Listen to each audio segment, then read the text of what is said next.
suggesting there will be frost. And again, on Sunday, not a great deal of change for many. It'll be a fine sunny start, certainly for Scotland, Northern Ireland, southern England.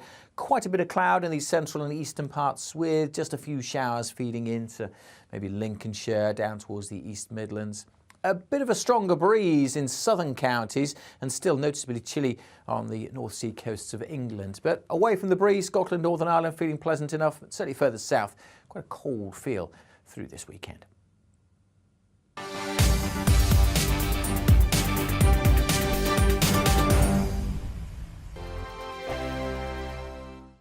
It's all about family, being in people's living rooms, all the interaction and getting to know who our viewers and listeners are. When I was young, my dad used to say, "Nana, stop arguing." I wanted an outlet that would enable me to give my opinion. People are going through a really hard time right now, and I know that you don't feel like you're being listened to by the establishment. I came to GB News because it's the People's Channel, and I want the audience to have their say on the events of the day. We're dynamic. We do something different. Democracy shows that the wisdom of the nation is in its people. I get to travel to find out what the story is from a personal perspective. The British people aren't fools. We know when we're not being told the full story. We've got to work out how Britain moves forward from this. It's the best country in the world. The establishment had their chance. Now we're here to represent your views. Britain's watching. Britain's watching. Britain's watching. We're proud to be GB News, The People's Channel. Britain's news channel. Monday to Thursday, 9 p.m. till 11 p.m. Join me, Dan Wootton. I'll bring you the sharpest takes and hottest debates. Do you not believe in prison? I don't believe in prisons. I'm completely stunned. I guarantee you there'll be no spin, no bias, no censorship. I actually was personally quite offended by it. And no reason to go to bed. So I guess they've always been quite woke. That's Dan Wootton tonight on TV, radio and online. Monday to Thursday from 9 p.m. till 11 p.m. on GB News. The People's Channel, Britain's news channel. Hello, I'm Michelle Dewbs, and you can join me every weekday 6 till 7 on Dewbs and Kerr. You're an inspiration to us all. Clip that bit up. Well, you are. That's my ringtone. My political ambitions are, those days are gone, I can tell you. She's only teasing. Go on. He's probably going to want to lay down now. I'll give him 2 minutes to have one. Let's respectfully disagree. That's what we like on Dewbs and Kerr. Come and join us. GB News, the People's Channel. Michelle Dewbs, weekday evenings at 6 o'clock. I'm Simon Evans. Join me on GB News for Headliners at 11 p.m. What's the scoop? I'll be joined by 2 of the country's top comedians. That's right. As we take a look at tomorrow's newspapers tonight. We're going to get into trouble. If it's a big story, we'll be covering it. Spill some tea on him. There we go. But we'll also have some fun. I wouldn't stick up a bank. My father didn't love me. So anyway, Headliners every night from 11 on GB News, the People's Channel, Britain's news channel. We are GB News, the People's Channel. And right across the United Kingdom. You can find us on Sky Channel 512. Virgin Media Channel 604. Freesat Channel 216. Freeview Channel 236. And YouView, Channel 236. You can also take us with you on DAB Plus Radio. With the GB News app and at the website gbnews.uk. We're absolutely everywhere. Come join us on GB News, the People's Channel, Britain's news channel.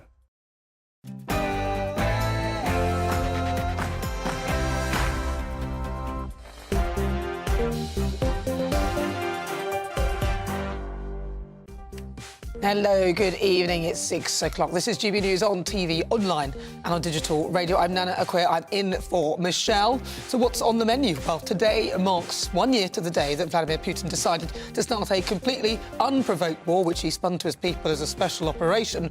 And while Russians celebrated the defenders of the fatherland on Thursday and had a pop concert on the Wednesday, the nightmare for the Ukrainian people continues with the assistance of NATO and countries on the border. And now China has stepped in with a 12-point plan which has refused to blame Russia. It's called for an end to the conflict and expressed opposition to the use of nuclear weapons. So are we right to continue helping Ukraine in this way when, well, we're all suffering from lots of problems here in this country, especially cost of living?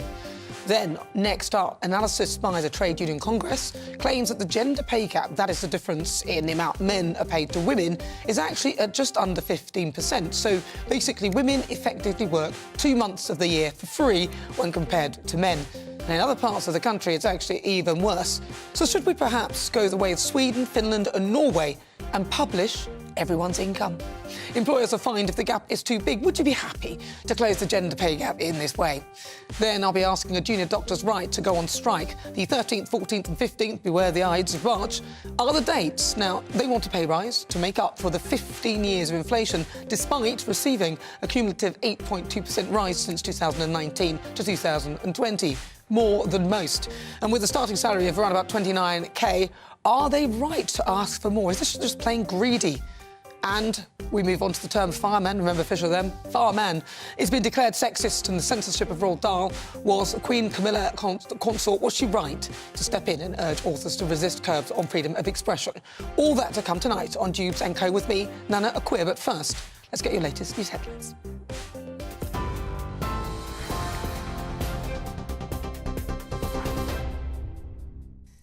Nana, thank you. Good evening. The top stories on GB News tonight. A minute's silence has been held across the UK today, marking 1 year since the start of the Russian invasion of Ukraine.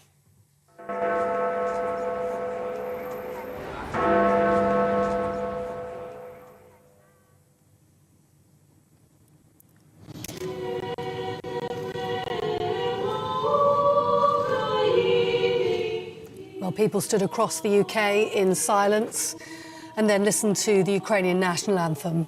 At Downing Street, the Prime Minister, Rishi Sunak, standing with Ukraine's ambassador to the UK, reflecting on the country's losses. And today, Britain has decided to impose a raft of new sanctions, including an export ban on every piece of equipment that Russia uses on the battlefield. And President Putin's closest allies have also been targeted, among them his former chief of security and the chief executive of Nord Stream 2.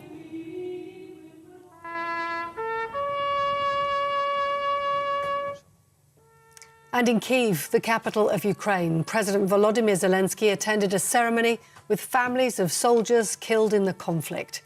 He described the last 12 months as a year of pain and sorrow, but also of faith and unity. Well, the former Ukrainian President Petro Poroshenko spoke to GB News earlier, and he talked of the human losses in Russia's war. Can you imagine that Ukraine lost dozens and dozens of thousands of the innocent civilians from Bucha to Mariupol, from the military criminal Putin? But together, can you imagine that 8 million Ukrainians leave Ukraine and go abroad? 2.5 million of Ukrainian children go to the school abroad because of your solidarity. But this is the humanitarian disaster. Well, world leaders have come together today to ramp up sanctions against Russia in a show of what they're calling unwavering support for Ukraine.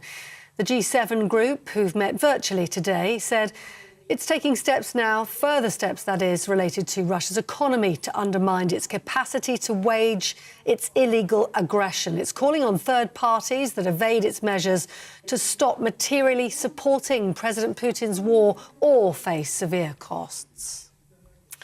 Meanwhile, Poland has delivered its first Leopard 2 tanks to Ukraine and says it's ready to supply more and quickly. The Polish Prime Minister, Mateusz Morawiecki, also says the country will train Ukrainians on F-16 fighter jets. And Sweden, too, is expected to deliver 10 of the tanks, as well as anti-aircraft systems. Now, in other news today, police in Northern Ireland say they're treating the shooting of an officer in Omagh in County Tyrone as terrorist-related with the terror group, the New IRA, their chief line of inquiry. Stormont says it's united in standing with the PSNI after Wednesday's shooting. The man who was shot, Detective Chief Inspector John Caldwell, remains in a critical but stable condition in hospital after being shot by 2 masked gunmen at a sports centre. His injuries are said to be life-changing, and a 4th man has been arrested in connection with his attempted murder. Sinn Féin's Vice President Michelle O'Neill said today it was an attack on the entire community. I think it's important that we continue to send a united message to wider society We this year celebrate 25 years of our Good Friday Agreement, and so much that's been achieved over those past 25 years. Our society has been completely transformed, and we're not going to allow anybody to reverse any of that progress that's been made. So that's why it's very important that we do put across today that this is an attack on the community, this is an attack on all of us, and this is an attack that none of us will ever tolerate. Junior doctors are to stage 3 days of strike action next month. The British Medical Association has announced a walk off the job from the 13th of March. Nearly 37,000 BMA members voted in favour of industrial action. That's the largest ever turnout for a ballot of doctors. And it follows a series of strikes by nurses and ambulance workers. In Scotland, 3 candidates are now running to become the next SNP leader. Humza Yousaf, Kate Forbes and Ash Regan all secured enough votes to advance to the next round of the leadership contest. They've managed to secure the backing of at least 100 members from a minimum of 20 local branches. A period of campaigning now gets underway, with the winner announced on the 27th of March. And lastly, the publishing house Puffin UK has announced that Roald Dahl's classic collection will still be printed using the author's original descriptions and expressions. It follows criticism of the recent editing of his work to remove potentially offensive language. It's understood Puffin UK will continue with the publication of amended texts, as well as continuing to release the original versions. Camilla, the Queen Consort, yesterday urged authors to resist curbs on their freedom of expression. That's your latest news. I'm back in an hour. See you then.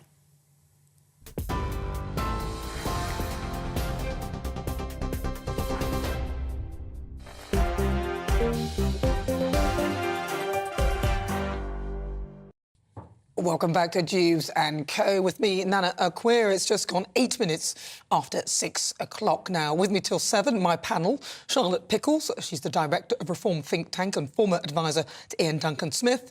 And Paul Embury. He's an author, trade unionist, and someone we're proud to call a fireman. Do you mind, Paul? Well, I think we'll get onto that, won't we, Nana? Right, well, also, I want to hear your thoughts as ever. You can get in touch in the usual way. It's gbviews at gbnews.uk, or why not tweet me at gbnews. Now, our first story, of course, today is the 1 year. It's not an anniversary, hardly. That almost sounds like a celebration of sorts, which it isn't. But it marks 1 year ago that Ukrainian people woke up to missiles raining down on their cities and Russian troops and tanks pouring across their borders. Now, amid official predictions that their forces would crumple in days, soldiers and civilian militias alike picked up their weapons and managed not only to halt, but in some cases push back the Russian invaders. Now, they were bolstered by Western weapons, and the support the Ukrainians' dogged defence of their country continues. But how much more support should we continue to give? Charlotte, how much is enough? We're giving more than any of the other countries, obviously not America, but they're a lot bigger than us. I think it's 2.6 billion, I think. I think we should give as much as it takes. You know, this was, as you introduced it at the start, at the top of the hour, this was an unprovoked invasion of a sovereign nation. And if you believe in self-determination, if you believe in sovereignty, then you have to stand shoulder to shoulder with Ukraine. And whether that's providing humanitarian support, whether it's providing, obviously the topic of conversation at the moment is jets, you know, tanks, missile systems. Of course we should do this, because if we don't, and if we allow Russia to continue, which is a much larger country with far more people, they can just keep, you know, pushing into Ukraine, then what is the message we're sending? That actually the world accepts that it's okay for a rogue nation to suddenly decide they'd like to annex another? I mean, some would argue, and I mean, I say it's unprovoked, but some would argue that it was provoked because apparently NATO encroached on Russia's borders, which we apparently promised not to do. But then if you look at the Budapest Memorandum, which said that Russia would support Ukraine and told it to disarm and lose its, get rid of its nuclear weapons, I don't really think that's much of an argument. Paul, what do you think? What concerns me, Nana, is we often hear today, particularly from leaders in the West, the argument for more war. I'm not hearing a lot of people with influence making the case for peace, and that really concerns me. I mean, I think we're in dangerous territory, actually, and I think some people probably don't realise how dangerous it is. Wars have got this habit of escalating beyond our control, almost before we've looked round and realised it. You only have to look back in history. Look at the First World War, for example. What happened in Sarajevo in 1914? All of a sudden, a tinderbox, and bang, you've got a major conflagration across the whole of Europe. And when you've got a situation where Putin, who is a complete tyrant, there's no question about that, but he gives a speech a couple of days ago talking about withdrawing Russia from a nuclear treaty.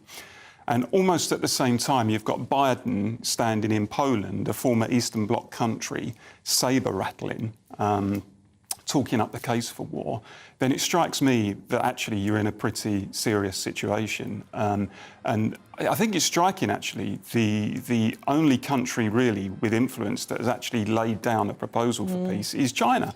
Now, I've got no particular love whatsoever for the Chinese regime, but you know they've made this 12-point plan, and people can say it's good, bad, indifferent, or whatever. But at least they're making an effort to say, look, how can we bring about a ceasefire? How can we bring the two sides together?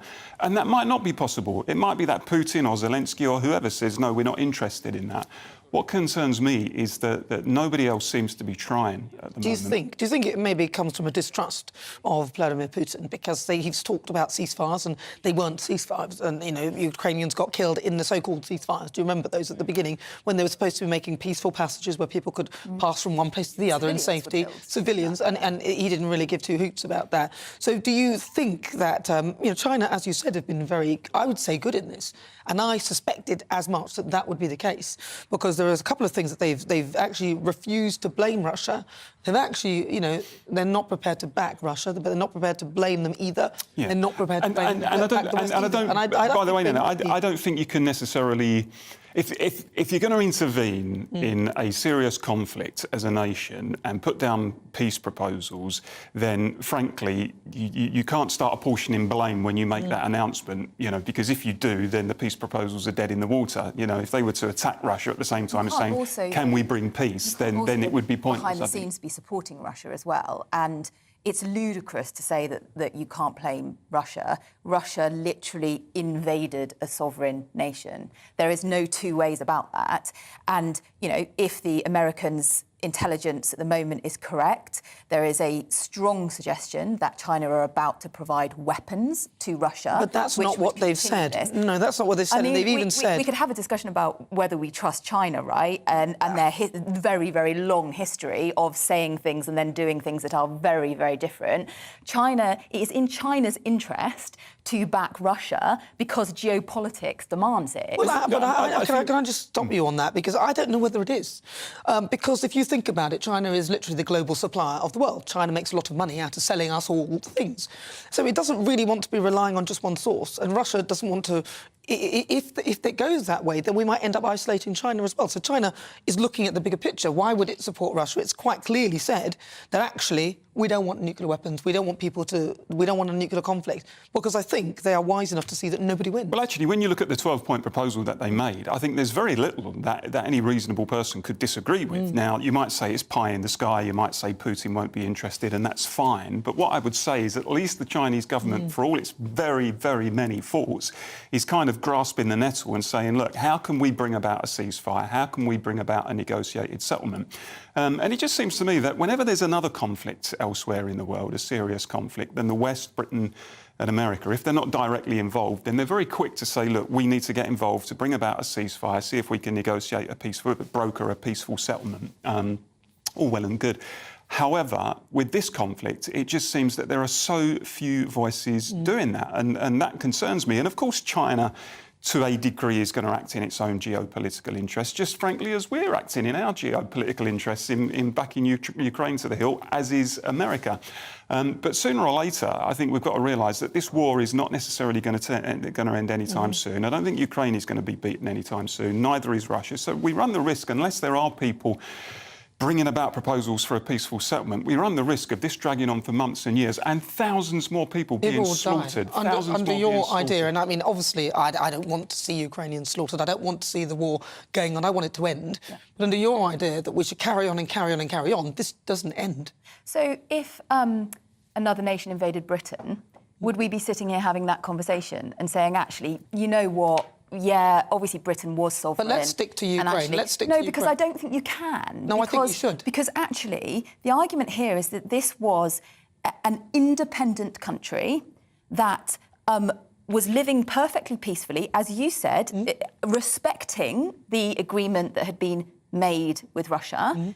Actually, in terms of whether other nations have tried to avert war, come to some type of settlement, I'm sure we all remember the various leaders of the different European countries traipsing over to Russia, trying to negotiate, trying to get, avoid the invasion.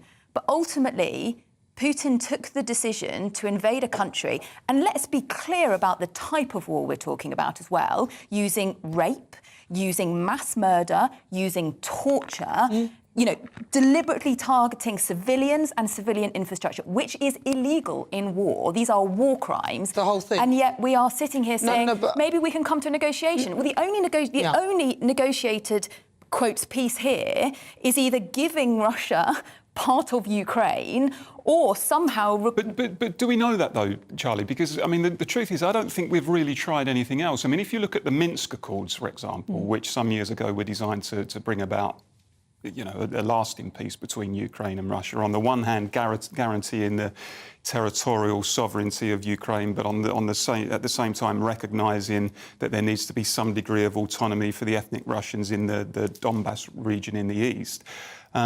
If we were to make every effort, strain every sinew as an international community to try to resurrect those accords, for example, then it may well be that they can form the basis of a negotiated settlement. And it may be a long, complex procedure. Some people said before there was the Good Friday Agreement in Northern Ireland in 1998, or whenever it was, that will never be achieved. You've got two warring communities, it will never be achieved.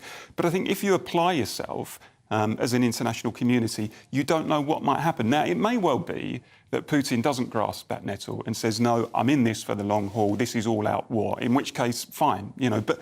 You then have to challenge him. Any annexation of another nation, though, right? It was a peace agreement, but actually you still have Ireland and Northern Ireland. So what we had in 2014 was an annexation of another part of a country. No, but I mean, not in a democratic way, not by a self-determination process. Of course, but the Republicans in Northern Ireland would say the same thing, that Northern Ireland was annexed, but they still can't. Absolutely. Can I just say that basically it's a totally different situation, so we have to take each one individually.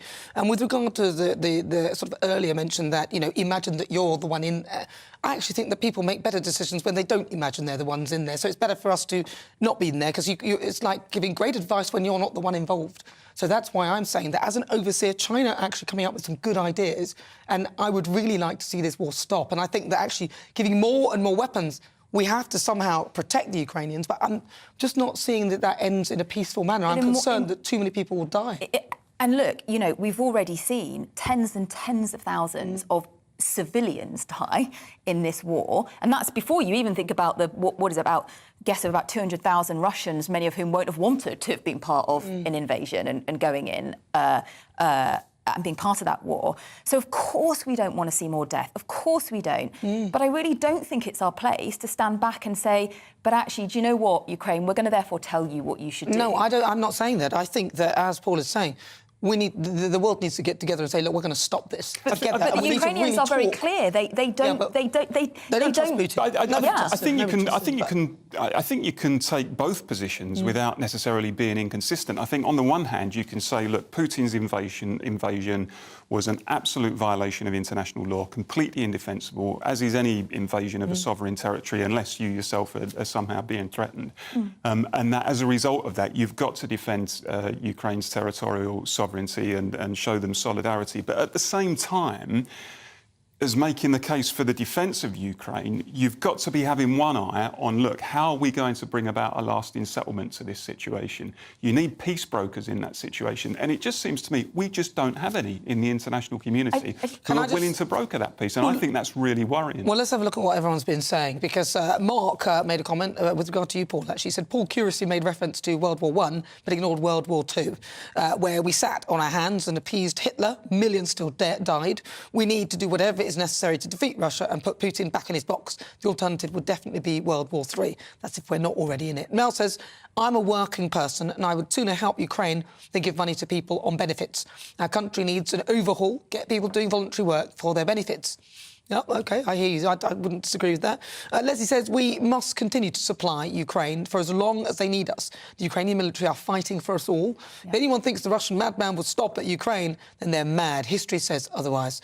Yeah, very true. And Wayne says the West has been meddling in Ukraine for the last 20 years and are willing to fight until the last Ukrainian has died. All this didn't need to happen. All are guilty. I'm kind of with him that all are guilty, but still Putin I think he's got a legitimate point. There's been a chronic lack of historical perspective in much of the debate about Ukraine. As I said before, you can on the one hand say, look, it's completely wrong what Putin did. It's a violation of international law. But at the same time, I think it's important to have a historical perspective. This war didn't actually start a year ago, if we're honest about it. This war, in effect, started several years ago. Yeah, you can talk about the overthrow of the Yanukovych government, for example, which the West supported and stuff like that. But we don't seem to be looking at the history of it. Well, I mean, as we often meddle in things and then it sort of comes back to bite us. But on this one, it was definitely an invasion by Vladimir Putin and it really needs to stop. But coming up, the Trade Union Congress says that women effectively work 2 months for free. It's due to a gender pay gap. But do their numbers actually stack up?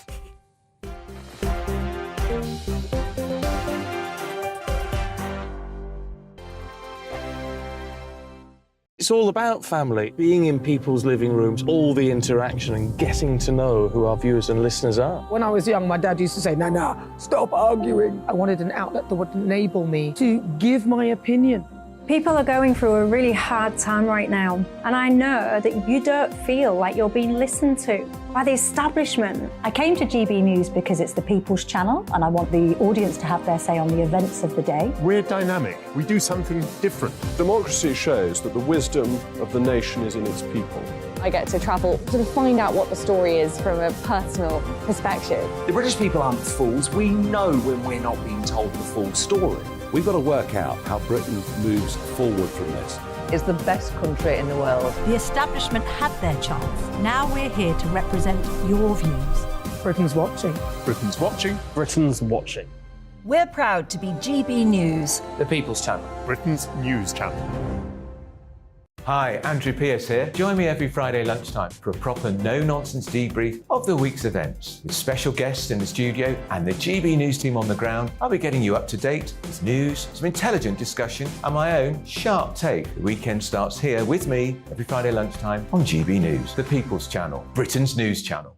I'm Andrew Doyle. Join me at 7 o'clock every Sunday night for Free Speech Nation, the show where I tackle the week's biggest stories in politics and current affairs with the help of my 2 comedian panellists and a variety of special guests. Free Speech Nation, Sunday nights from 7 on GB News, the People's Channel, Britain's news channel. Join me, Patrick Christie's Monday to Friday, 3 till 6. We tackle the day's news agenda like you've never seen before. It's high tempo, high octane, the most controversial topics and the best guests. You will not be able to take your eyes and ears off it. I'm not afraid to ask the questions that you really want answered. 3 till 6 p.m, Monday to Friday on GB News, the People's Channel, Britain's news channel.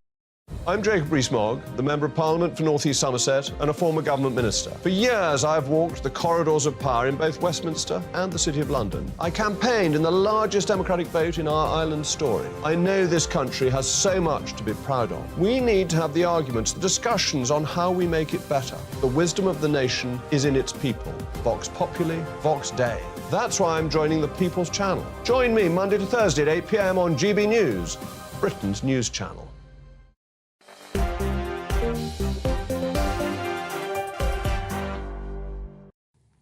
It is fast approaching 25 minutes after 6 o'clock. This is GB News. We're on TV, online and on digital radio. I'm Nana Aquia. I'm in for Michelle. This is Dewbs & Co.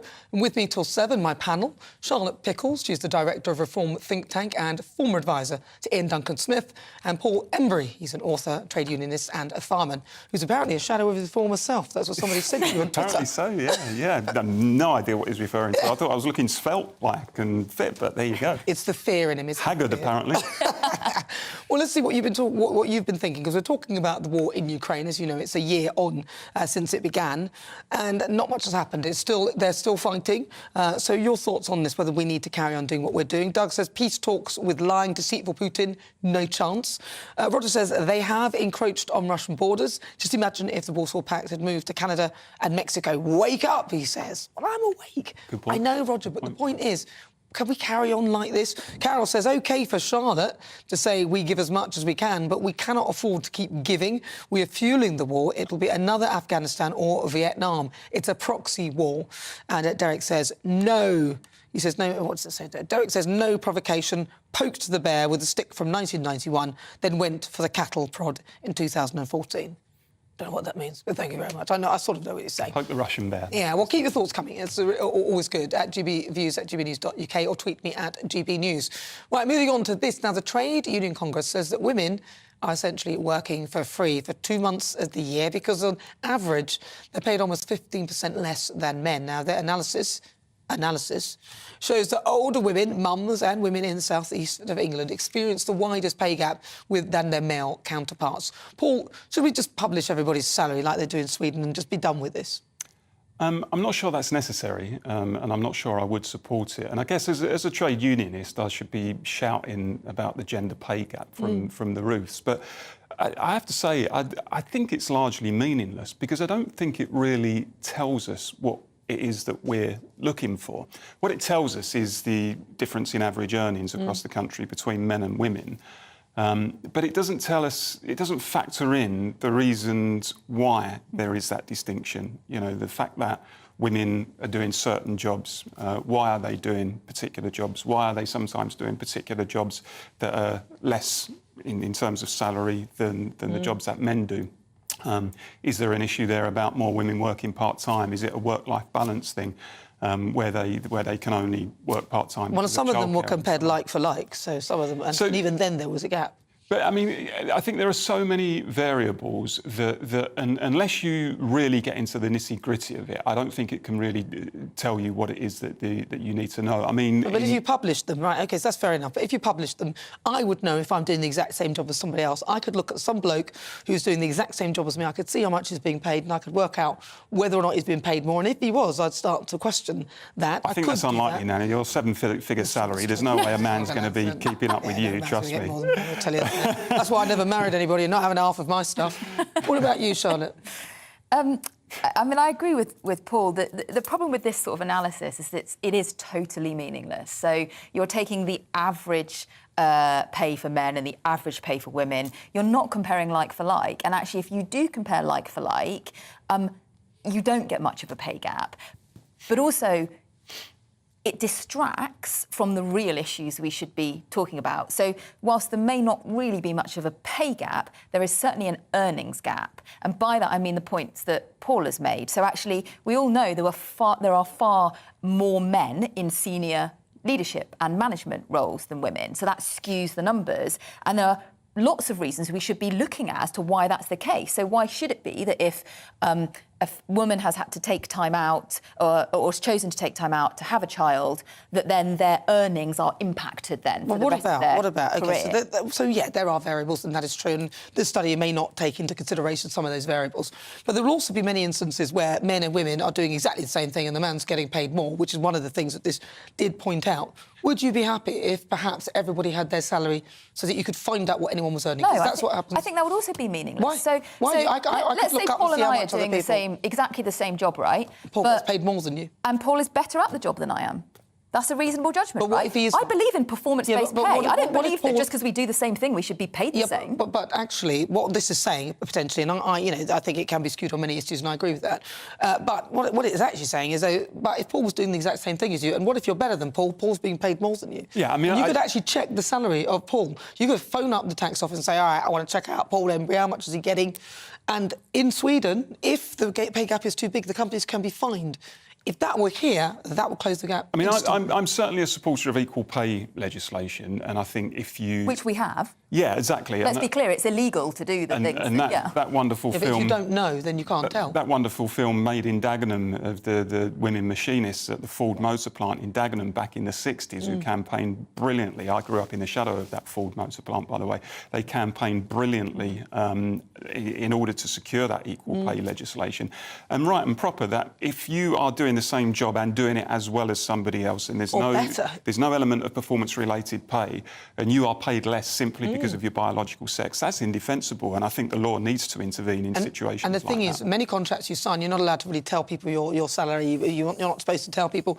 But if it was a thing that you could actually find it out, don't you think that gap would close pretty super fast, especially if the companies would also be fined if the gap was... There's a confidentiality element there as well. Well, they're not worried about that. You can call it, you can find out the person's, I think it is the income something. I mean, I'm not sure I would support that. I mean, instinctively, I think if you are signing an employment contract with a particular salary, then unless there's good reason, for example, you're working in the public sector, you're a senior public leader or something, or a charity boss, where it's important to disclose that. I wouldn't necessarily say in all circumstances every time it would be necessary to disclose that. I think as long as you have robust equal pay legislation, you have proper enforcement laws around it. We have all that, and it's still... And you have stronger trade unions, because you know the best... Do you know what? The best institutions in this country historically for driving up people's wages and bringing about fair pay is not employment organisations, it's not governments, it's trade unions. That's what you say. For trade unions in a nutshell. You two would be earning fortunes more if you joined a trade union. Trade unions have paralysed pretty much the economy and forced the government's hand. And actually, in this case, with all the strikes, they're actually trying to get rid of the government, which is what they said very clearly. No, they did very, very clearly. Mark Sawaska said that from the PCS union. He said specifically that was his goal, and the strikes should bring down the strikes that are taking place at the moment involving hundreds of thousands, millions of trade union activists. They haven't woken up and voted for strike action because they want to get rid of the Tories, regardless of what their union leaders might think. They've done it because they think the economy is fundamentally unfair and they're being dealt a rough deal. I don't think people would agree when they see a 65 grand salary from a railway driver. I don't think so. But let's see what you guys are saying with regard to this. Gender pay gap. Simon says we all know the gender pay gap is a lie. It's illegal to pay a man more than a woman for the same jobs with the same hours, terms and conditions, and has been since the 70s. Well, that's not... Well, they're saying that there is a gender pay gap. That's what they've said with their research. Peter says you never talk about the vast number of jobs where women get paid more than men. In the media's eyes, they do not exist. Well, that's the point. With my idea, or with Sweden idea, you could see how much people... What are these jobs that women get paid vastly more than men? I mean, please, write in and tell me. I'm not aware of those. I would query that. I mean, there might be the odd case where it happens, but to say that happens across the board, I mean, it's clearly... Well, they didn't say it across the board, but in some jobs that is the case. But this would actually, if you could see someone's salary, that could potentially stop that from happening. And Stephen says it's not comparing apples and apples. There are more women than, for many reasons, do more jobs that are generally less well paid for obvious reasons, i.e. checkout at Asda. The analysis is meaningless. I'm kind of with you, actually. The analysis, I believe, is meaningless. But I still think that if we published everybody's salary, then I'm so nosy. The irony is, with the gender sort of pay gap, that you could have a good employer who has got a wide gender pay gap for all sorts of legitimate reasons, and a bad employer who has a small one. That's a nonsense of it. Well, I just want to be paid the most. Coming up, junior doctors, they're going to go ahead, will they? They're going to go ahead with a 3-day workout on March in their demand for an inflation-busting pay rise. Don't go anywhere.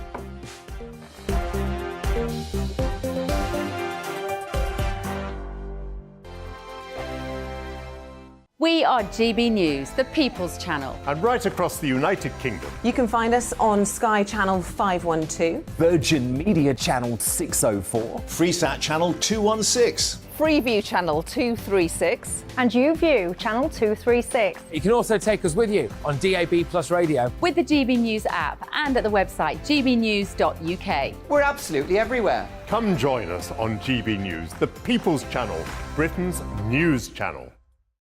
Join me every Sunday at 6 p.m. for Gloria Meets. In exclusive interviews, I'll be finding out who our politicians really are and what they really think. It's something that you would never want anyone to suffer. I didn't know what channels there were. I didn't think I'd be believed. I must have weighed about 7 stone and I'm 5'8". My instincts was to sort of cover this up. I mean, clearly that was a mistake. Join me every Sunday at 6 p.m. on GB News, the People's Channel, Britain's news channel. Monday to Thursday on GB News, it's Bev Turner Today from 10 a.m. We're going to be here for you, our GB News family, to keep you up to date, but also make you smile. The guy went from puberty to adultery. And I can't wait to bring a few of my own opinions. I have no time for cultural totalitarianism. We'll engage in passionate, but always polite debate, with your thoughts and opinions at the centre of it all. Only on GB News, the People's Channel, Britain's news channel. Hello, I'm Michelle Dewberry, and you can join me every weekday 6 till 7 on Dewbs and Co. You're an inspiration to us all. Clip that bit up. Well, you are. That's my ringtone. My political ambitions are, those days are gone, I can tell you. She's only teasing. Go on. He's probably going to want to lay down now. I'll give him 2 minutes to have one. Let's respectfully disagree. That's what we like on Dewbs and Co. Come and join us. GB News, the People's Channel. Michelle Dewberry, weekday evenings at 6 o'clock.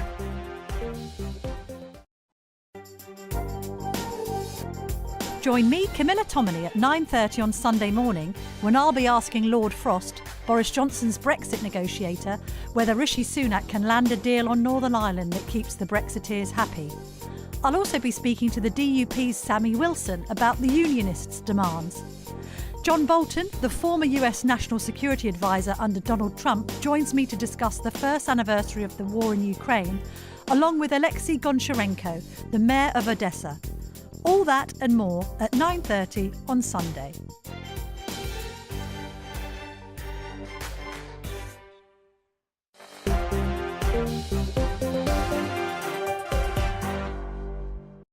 Welcome back. 37 minutes after 6 o'clock. This is GB News. We're live on TV, online and on digital radio. I'm Nana Akua, not I'm a quitter, because Adam just sent a message saying that the subtitles made him laugh earlier, because when I said Nana Akua, it said I'm a quitter.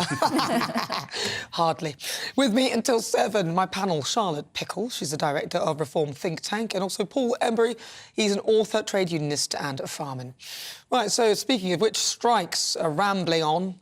Little end in sight. Junior doctors have announced a 3-day walkout in the middle of March. They're demanding a pay increase to make up for 15 years of inflation. The British Medical Association says that junior doctors are demoralised, angry and no longer willing to work for the wages that have been seen in real terms a real decline. Charlotte, are you shocked by this? I mean, after all, starting salary, I think, is about 29,000. That's not bad. Some people would think that's actually a good wage. Yeah, I mean, it's not a bad wage. So I think what I find shocking is that they've gone from 0 to an extreme strike in 60 seconds, and so they're going for a full 3-day walkout without coverage of emergency care, all the kind of life-saving clinical provision that junior doctors... And remember, junior doctors make up a huge proportion of the workforce. I mean, I think it's above 40%. So I'm shocked they've gone straight for a 3-day strike, which is not what, for example, nurses did. They started with 12 hours. Now, don't get me wrong, nurses have now escalated and perhaps that is where perhaps they've just cut to the chase and gone straight for the thing they think will have the biggest impact. Yeah. I did also want to make the point that this 29,000, just over 29,000 starting salary for a junior doctor is actually without all of the other add-ons that you get. So you get extra money for doing weekends, you get extra money for doing antisocial hours, you get extra money if you're in London, there's a whole host of things. So actually, the average salary for a first year, so the most junior of junior doctors, is actually over £36,000. And for a top salary for a junior doctor, it's over £60,000. Yeah. These are not bad salaries, which is not to say they shouldn't get a fair deal, but I think we need to be clear that these are not underpaid people. Well, I mean, the key point is they're not getting a fair deal. And like many workers, not just in the public sector, but the private sector as well, they haven't had a fair deal for a number of years now. I mean, since the global financial crisis in 2008, we've seen austerity in the public sector, we've seen low pay increases in the private sector as well. As a result of that, workers' wages in real terms have fallen behind quite significantly. And I think workers and trade unionists at some point get to a point where they say, look, how much more of this can we be expected to take? At the moment in this country, we're experiencing the worst pay squeeze on workers' wages since Napoleonic times. People are seeing their living standards crashing. And they're also, by the way, seeing an economy which is fundamentally unfair, because at the same time as they are being told to tighten their belts constantly, they see executive pay surging, they see city bonuses going up, they see some of our corporations registering but these are private companies. Now, hold on, these are private companies. But we're paying for this, so they're part of the NHS, that is part of the state, and within all of this, they get pensions, which a lot of private companies don't offer, and there are other incentives, other things that add up very nicely for people within the NHS. But the point is, though, no, it doesn't detract from the fact that the economy itself is fundamentally imbalanced and fundamentally unfair, and some of the people doing some of the most productive work and some of the most important work in society are often the people getting the worst deal, and in terms of pay increases. Now, as we touched on before the break, I don't believe that millions of people have suddenly woken up and said, I want to bring down the Conservative government, therefore I'm going to take strike action. Well, I think some of them have, actually. I think it's, well, maybe a tiny few. Mick Lynch. Yeah, but I'm talking about... Well, I mean, that's, you said you don't think so. No, I'm so talking about rank and there file. I mean, Mick Lynch himself isn't on strike. I'm talking about rank and file trade unionists who are taking strike action, standing on picket lines. Often people in the health sector, for example, who have never taken strike action before, I think they're just at the end of their tether, and they've realised that the only way to shift the government is actually to take this sort of action. No, but what they're doing is 3 days of no cover whatsoever. So the public will be the recipients of this. We're the ones that are going to bear the brunt of it, and yet we're the ones expected to pay the increase. Now, I'm wondering where they're expecting to see that money come from, which will come from our taxes, which may well push them into a higher tax bracket. Inflation at the moment is actually a temporary thing. It's set to literally halve, is what they're saying. So I'm just... Sorry, let me finish. I think that they are... I mean, look, I respect that they should be paid maybe a little bit more, but I think that the 3 days off like that, going straight to strike action, is putting lives at risk, and I don't think that I think they will lose sympathy of the public who are paying for the increase. But isn't it amazing that when it comes to the question of we can't find the money, as some people say, often they're the same people who are saying we should continue arming Ukraine and sending whatever financial support and military support at the cost of billions of pounds, let's be clear. And we can do that at the drop of a hat. Well, let's ask Charlotte, because she was sort of saying that, wasn't she? Let's be clear what the junior doctors have asked for. The junior doctors have asked for about a 35% pay increase, right? Madness. That's the pay restoration, about 35%. That is ludicrous. Madness. If you actually... And we talked before with the TUC's numbers around the pay gap, which are meaningless because it's an absurd assessment. That's exactly what's happened here with the junior doctors. So they've used a measure of inflation that is pretty discredited, and they've come up with this ridiculous number. If you actually look at in real terms, the pay cut, absolutely true. Junior doctors have taken a pay cut, as nearly all of the public sector has done, as incidentally, so has quite a lot in the private sector. If you look at since 2010 to today, that's about 6.3% real terms cut. I'd be more than happy to give junior doctors 6.3%. The idea that you go straight to a 3-day strike without cover, asking for a 35% bump, is crazy. And I do want to pick up this point, I think, because actually the point you made, which is that this is being paid not just by those executives and the well-paid people, but actually the people who are earning far less in the private sector. And they're just as important and just as productive, which I know is, Paul, the point you were making, but, you know, the people who are stacking shelves or who are the cleaners in these hospitals, who will be earning a fraction of what the junior doctors are earning, will be paying via their taxes for the increases. But I don't think we should be pitting private sector workers against public sector workers. Well, you're the one that started it. I'm not suggesting. You brought out the private. I'm not suggesting that the way to fund a decent pay increase for public sector workers is to go to ordinary private sector workers working in a factory or in an office saying you are the ones who have to pay for this. I mean, there is, whether we like it or not, there is still a lot of wealth in this country. We are still one of the richest countries on the planet. This is important. You say that. But as is so often the case, far too much of that wealth is concentrated in too few hands. And it's important to redistribute it a bit more fairly, so everybody can have a decent pay rise. We all agree with that, Paul. But I'm not sure everybody does agree with that. We do agree that the wealth should be distributed a bit more evenly to the people who do a lot more of the harder work, especially doctors, nurses and people like that, absolutely. But 35% is ludicrous. And they only negotiate. Sorry, let me finish. I mean, if that's the case, but that's what they're working out based on 35%. They started on 35%. They're going to walk out based on that. They've given us the 3 days at which there'll be no cover. So if you're going to get sick, you're going to die on those days. Then you could, well, it could be your life and death.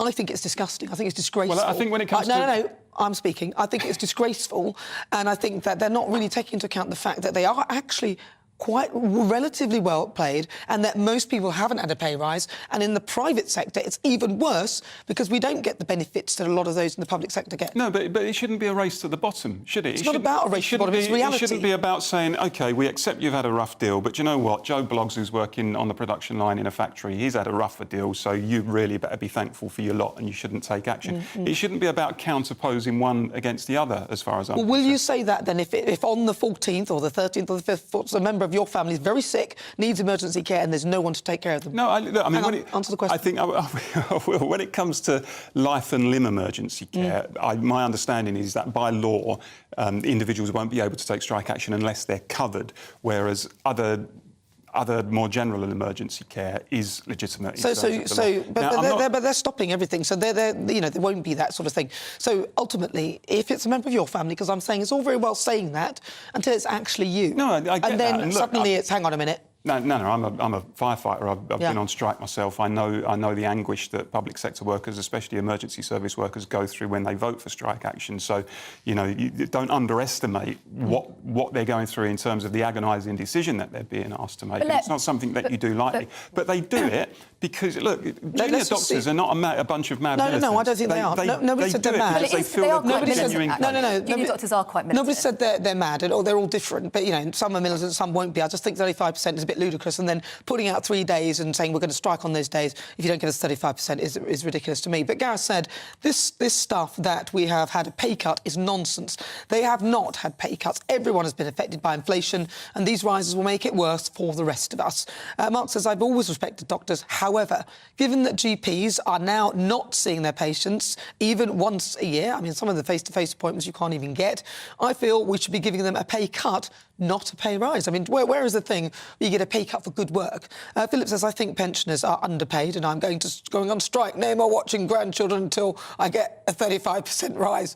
And Linda says junior doctors are paid very well and should not be striking. If they don't want a high-pressure job, then they don't go into the profession. That's what people are saying. Or others are saying, why not join and drive trains because you get more there. That's just a comment made to somebody there. Right, coming up, has an unlikely Roald Dahl champion emerged in the form of Camilla, the Queen Consort?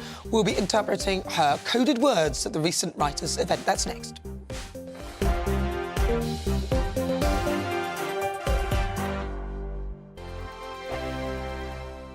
First and foremost, I am a GB News fan, and I was before I was working here. Just love the fact that we're asking the questions that a lot of establishment media won't ask. With a bit of a twist, we not only want to inform you, but we want to keep you entertained. It's worth the drive because you get in and the team's all ready and waiting, they're itching to go, and it's a proper little family. GB News is the people's channel. It's the audience that makes the programme sing. We're giving our viewers and our listeners a voice. I see the thousands of your letters, tweets, emails, you name it, coming in. Britain is broken.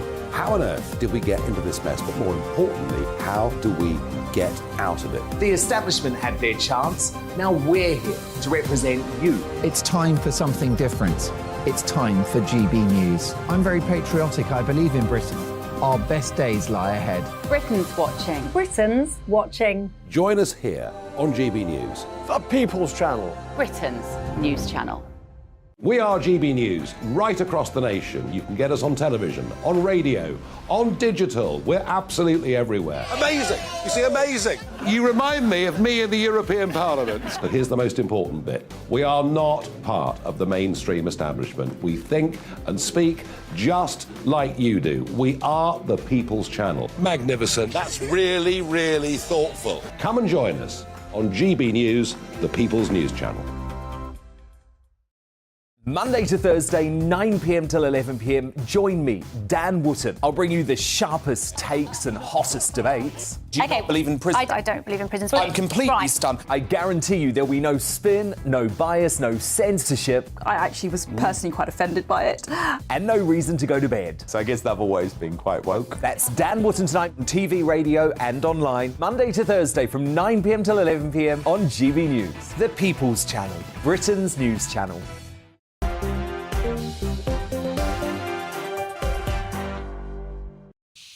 Welcome back. This is Dewbs and Co. With me, Nana Akua. With me until 7, my panel, Charlotte Pickles. She's the director of the Reform think tank. Also, Paul Embury. He's an author, trade unionist and a fireman. Right, now, finally, some common sense on the much-reported rewriting of Roald Dahl's books.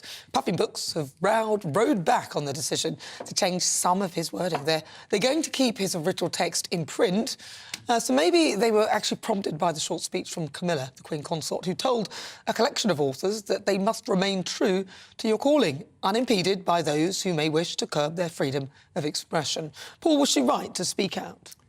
She was right, although I have to say I think the royals themselves as an institution, as a family over recent years, have become pretty woke, actually. I think they've embraced a lot of the woke agenda, so you have to ask whether they're not being, or she's not being slightly hypocritical, suddenly putting up this stand, albeit implicitly, against wokeness. But of course she's right, because, I mean, it's an absolute nonsense. And I just don't think these sorts of actions in terms of getting sensitivity readers to go through, you know, books that are really popular books. Well, the BFG, his black cape was not allowed. it was going to go. And Oompa Loompas are now gender neutral, and Augustus Gloop is no longer fat. He's just enormous. I mean, these are stories. Enormous is worse. I mean, fancy being called. You're not fat. You're enormous. These are stories that's nice. we read as kids, and we've read to our kids. And as I say, the vast majority of people think this is rubbish. And it's this kind of offence-taking industry where people think they have a right to be offended, and people feel institutions and organisations feel they have to take these actions in order to protect people, when in fact most people don't want that sort of protection. They're grown up, they can read those texts and make their own minds up. Most of us hadn't seen what they're seeing in it. I mean, somebody told me, oh, the Cocoa Pops monkey, that's racist because he's a monkey and he's black. I just go in there and think about Cocoa Pops. I've not even thought about that. I think people try and imprint this in your mind, and perhaps Camilla realised that the wokery had just gone too far. Charlotte? I think it's great she's said something, and I'm not sure I would say that either the Queen Consort or the King have necessarily been part of the woke end of the royal family. Net zero? I mean, I'm not going to open that one up. I feel like that could be a whole can of worms. I'm going to swerve that one. But I think, you know, my view of this is, if you're going to be offended by the word ugly or fat, don't frickin' read the book, excuse my French. You know, kind of choose something else. There's a world of children's books that you could read, right? If you don't want to read Roald Dahl, exercise your own, you know, decision and don't read it. But I am intrigued to know, though, whether we can call you a fireman, which we haven't come back to yet. Are you happy with fireman? Well, look, I mean, in truth, and I think this story has come out of Greater Manchester, where the chief fire officer in Greater Manchester Fire and Rescue Services said he wants to erase the term fireman from the workplace. But it's a microaggression. Because it's a microaggression. No, it isn't. I don't think the way he wrote that communication was particularly helpful. Technically, he's correct in the sense that the term fireman is redundant. I mean, we've had women. What about mankind? Maybe for me, when I hear man on the end of it, it comes from the word human. I mean, human. We're human. Woman. We have in one sense, I have sympathy with what he said, because the term fireman has been redundant for decades now. We have firefighters, we've had women in the fire service for decades, and it's right and proper, I think, that you don't just use exclusively the term fireman. Firefighter is the correct term. However, I think the way you address that is not by taking a big stick approach, saying if you dare use the word fireman, we're going to discipline you and we're not going to tolerate it and that sort of thing. You just try and encourage people, I think, to use the correct term. Well, I think firefighter sounds a bit better. I mean, firefighter. Exactly. That's why I use it all the time, Nana, because I know how much it impresses you. What they should just do, I mean, you don't need to say, oh, we're going to change it because it's just change it to firefighter. Nobody would really care. Yeah. Why are they making such a big deal of it? But then it starts to get ridiculous when you've got the likes of Sam Smith coming out with Fisher them. I don't even have any words to ludicrous. And there are two, let's be blunt about it, there are two, I mean, I've seen Sam Smith interviewed about some of this stuff recently, and there are too few TV presenters, journalists who are prepared to take him on and to actually say, look, sorry, I'm not accepting that. This is complete nonsense, and I'm not going to be browbeaten by you into using this silly language. I mean, I agree. I just think the world's going mad about this stuff. And actually, you know, on the absolutely, let's call them firefighters. I agree. Sounds much more heroic anyway. So, you know, much more flattering term. I think let's do it. And I'd rather see genuine misogyny and discrimination and, you know, the fact that women are not well represented in the fire service addressed rather than a focus on a word which isn't actually going to change anything. It's not going to change anything at all. I think it's pointless. I don't know why people are wasting their energy on that. Perhaps they should just put more resources into the service itself. Thank you so much to my panel. Thank you so much. Lovely to see you, Paul. That's the first time we worked together. Yeah. And also, Charlotte, thank you so much for coming in as well. Lovely to talk to you. And a huge thank you to you for watching. I'm back, actually, on Saturday between 4 and 6. Lawrence Fox is coming up at the top of the hour. Have a good evening. Hello there, I'm Greg Dewhurst and welcome to your latest forecast from the Met Office. Dry and settled right throughout the weekend. There will be some sunny spells, but those clear skies could mean a frost for many of us at night. And the reason for this is high pressure dominates the weather scene, sat right across the UK over the weekend, meaning weather fronts are kept at bay and it will stay dry and settled right throughout. So back to this evening time, we've got clearing skies across many areas. Northerly breeze still bringing in some showers across eastern Scotland and eastern England, but generally dry for the vast majority of the UK. Under those clear skies, temperatures will fall away. -2 to -4 Celsius possible, particularly across the north and the west, so a frost to greet us on Saturday morning. But that means there'll be plenty of sunshine from the word go, with the exception, though, across northeast Scotland, eastern parts of England, still a few showers being brought in from the North Sea, though the northerly breeze does ease as we go through the day. Generally dry for many through into the afternoon on Saturday. Sunny spells, the best of the sunshine across the northwest, and temperatures overall generally between 6 and 9 Celsius, so a little bit lower compared to what we saw during the day on Friday. Into the evening time, the cloud starts to melt away once more. Still the risk of 1 or 2 showers down the east coast with that northerly breeze. And under the clear skies overnight into Sunday morning, a frost returning once more, particularly across western areas. And again, temperatures -2 to -4 in the countryside, hovering nearer to freezing in the main towns and cities. So it means a mixed start to Sunday. There'll be patchy frost across northern